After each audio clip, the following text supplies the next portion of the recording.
What's up mga kabarubal, ngayon ay last day namin sa trabaho. Ngayon nga po ay kakain kami ng pandoro at panitone. Ito yung mga tinapay na usong-uso at tradisyon dito po sa Italia. Meron din po tayong kasamang konting champagne at wine. Tara, tayo babarik na kaunti at kakain. Sana may lechon, sana all.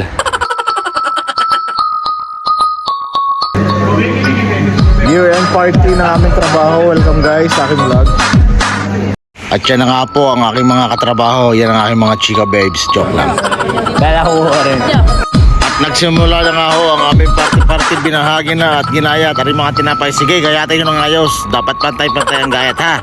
Kailangan malaki yung akain. O sige, salini. Yan na ang aking alak. Dumi-dumi, puno-puno. Shot puno. At dahil nga po last day ng trabaho para sa taong ito, ngayon po ay maaga kami natapos para makapag-shot puno. Sa Jahong Garne sa Italia, simpleng-simple lamang ho, panitone at